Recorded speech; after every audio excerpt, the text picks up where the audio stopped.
যারা গণতন্ত্রের জন্য সংগ্রাম করছি বা বিরোধী রাজনীতি করছি, আমরা যারা, আমাদের জন্য ছিল এই যে এলাকাটি এত চমৎকার, যে বৃক্ষরাজি শোভিত এবং ঐতিহ্যের ধারক বাহক যে জায়গাটি বর্ধমান হাউস এবং বইমেলার যে জায়গাটি, সেটি ছিল একটি আতঙ্কের জায়গা। সেই স্থানটি ছিল একেবারে প্রচণ্ড ভীতির জায়গা। কখনো যদি মনে করেছি যে আমরা এই চত্বরে আসব, বইমেলা শুরু হয়েছে, কিছু বই কিনবো, অনেকের সাথে দেখা হবে। আমরা যখন ইউনিভার্সিটিতে পড়তাম, যখন আসতাম, তখন একটা চমৎকার আড্ডা জমতো বন্ধু বান্ধবদের মধ্যে, বইও কেনা হতো, কথাবার্তা বলা হতো, মানে মনের মধ্যে অন্যরকম একটি আনন্দ এবং প্রেরণা কাজ করত। কিন্তু এই 17 বছর সে প্রেরণাটা ছিল না। একটি বই আমার বেরিয়েছিল, শিক্ষা ও রাজনীতি, 2013 সালে। আমার মনে আছে অত্যন্ত ভীতিকরভাবে এখানে উপস্থিত হয়ে কোনো রকমে বইটির মোড়ক উন্মোচন করে দ্রুত এখান থেকে সরে যেতে হয়েছে। এবং বইয়ের যেখানে মেলা বসে, সেখানে তরুণ তরুণীদের ভিড় হবেই।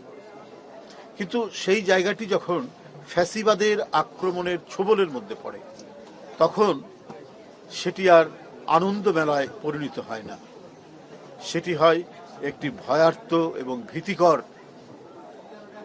পরিবেশ, এবং সেই পরিবেশের মেলা বসে এইখানে।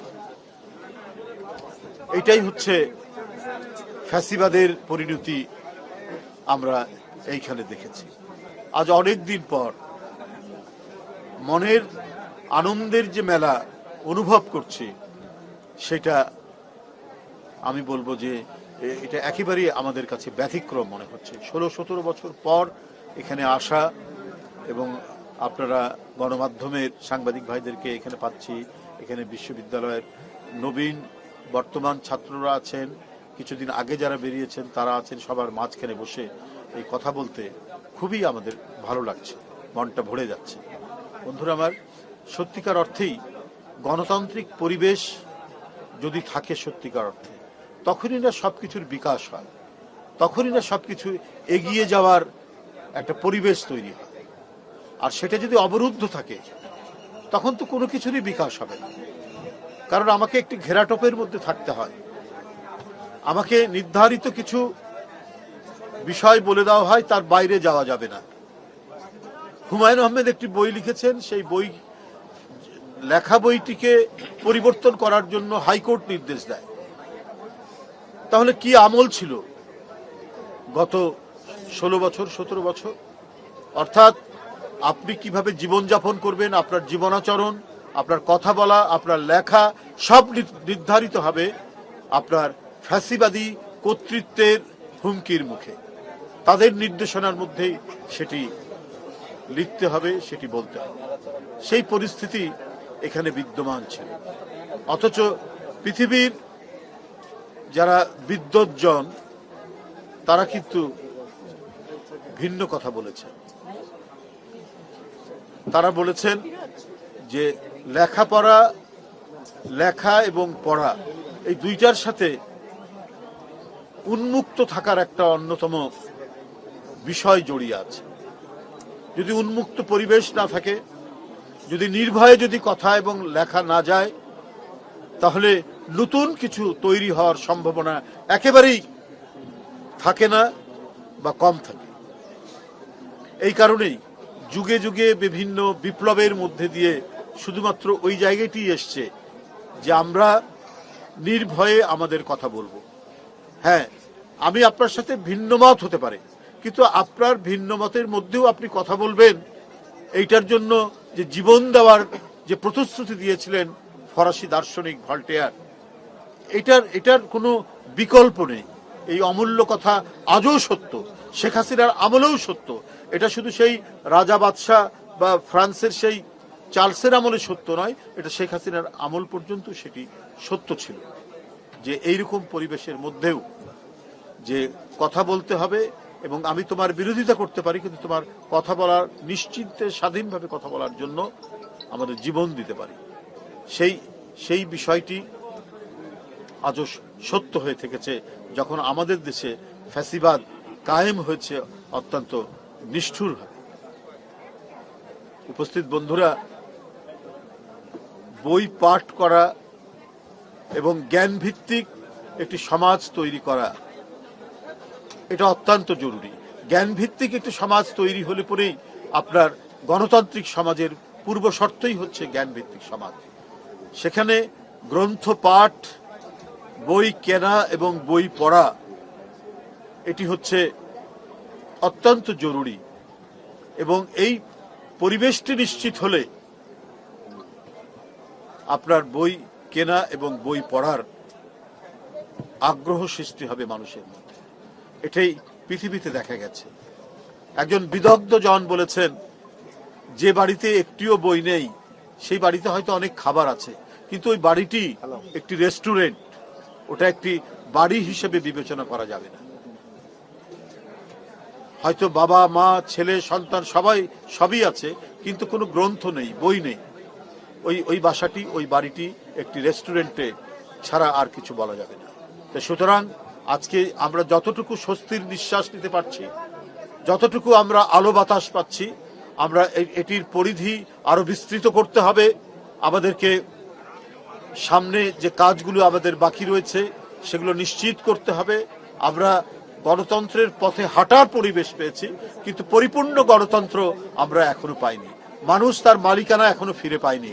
অর্থাৎ একটা জনগণ যে তার সরকার গঠন করবে, সেই যে তার যে ক্ষমতা, সেই ক্ষমতা এখনো নিশ্চিত হয়নি। যেদিন অবাধ এবং সুষ্ঠু নির্বাচন, ইনক্লুসিভ নির্বাচন যেদিন নিশ্চিত হবে, সেই দিন গণতন্ত্রের একটি বড় উপাদান নিশ্চিত করা যাবে এবং জনগণ তার মালিকানা ফেরত পেয়ে গণতন্ত্রের পূর্ণ বিকাশের পথে এই জাতি হাঁটতে পারবে। সংস্কার হলো চলমান প্রক্রিয়া। এই সংস্কারের জন্য সবকিছু আটকে রাখা, এইটা মানুষ কখনোই, জনগণ কখনোই, অথবা যারা রাজনীতিকে পর্যালোচনা করেন, পর্যবেক্ষণ করেন পৃথিবীর বিভিন্ন ইতিহাস থেকে, তাদের কাছে এটা কখনোই গ্রহণযোগ্য নয়। প্রয়োজনীয় সংস্কারের কথা তো আমরা সবাই বলেছি, কিন্তু সংস্কারের কথা বারবার উচ্চারণ করে আপনি গণতন্ত্রের পথ চলাকে আটকে রাখবেন, এটাও মানুষ স্বাভাবিকভাবে এই বিষয়টিকে নেবে না। একটি গণতন্ত্রের একটি অবাধ সুষ্ঠু নির্বাচনের তারিখ ঘোষণার এই যে গড়িমসি করা, এটাও আপনার কোনো স্বাভাবিক, আমার মনে হয় যে মানে একটি বিষয় নয়। মানুষকে অবশ্যই, জনগণকে অবশ্যই জানাতে হবে যে সে তার নির্বাচন কবে হবে। অনেকেই বলছেন যে আপনার শুধু নির্বাচনের জন্যই কি বিপ্লব হয়েছে? হ্যাঁ, বিপ্লব তো হয় একটা কোনো কজের উপর। কারণ 17 বছর এদেশের মানুষ ভোট দিতে পারেনি। 17 বছর মানুষ তার নিজের চিন্তা অনুযায়ী সে তার সরকার পরিবর্তন করতে পারেনি।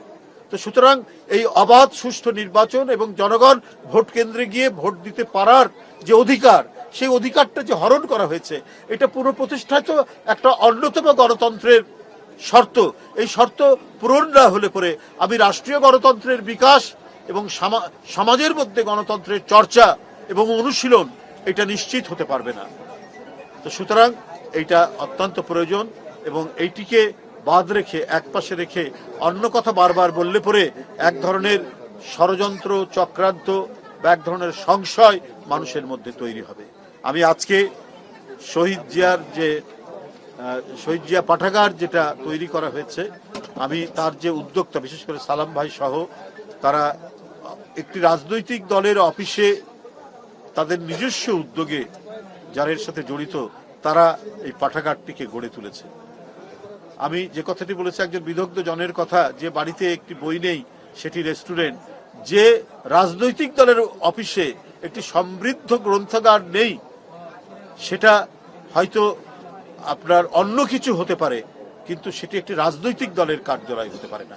আবার রেফারেন্সের দরকার হতে পারে, আবার তথ্যপঞ্জির দরকার হতে পারে, আমাকে উপযুক্ত সময়ে উপযুক্ত জবাব দেওয়ার জন্য আমার আরো কিছু জিনিস দরকার পড়ে, যেটা গ্রন্থাগার আমাদেরকে সরবরাহ করবে।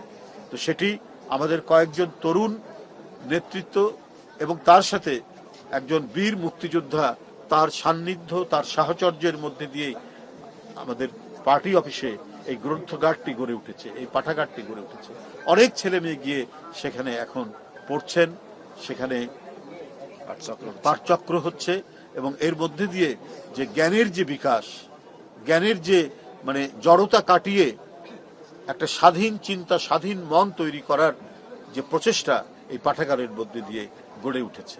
এর সাথে যারা জড়িত রয়েছেন, সালাম ভাই সহ, আমাদের ওবায়দ ভাই সহ, এবং আরো যারা এখানে রয়েছেন সবাইকে, আর দীপ্তি তো হলো এর হলো কি বলবো যে সিইও, হ্যাঁ, মানে চিফ এক্সিকিউটিভ, সে আমাদের সাথে অত্যন্ত লেগে থেকে এই জিনিসগুলো সে গড়ে তুলেছে। আমি তাকেও ধন্যবাদ জানাচ্ছি, সংশ্লিষ্ট সবাইকে আন্তরিক শুভেচ্ছা জানাচ্ছি। তাদের এই উদ্যম, ওই উদ্যোগের মধ্যে দিয়ে এই পাঠাগার সবার কাছে একটি দৃষ্টান্ত হবে, এই আশা নিয়ে আমি আমার বক্তব্য এখানে শেষ করছি।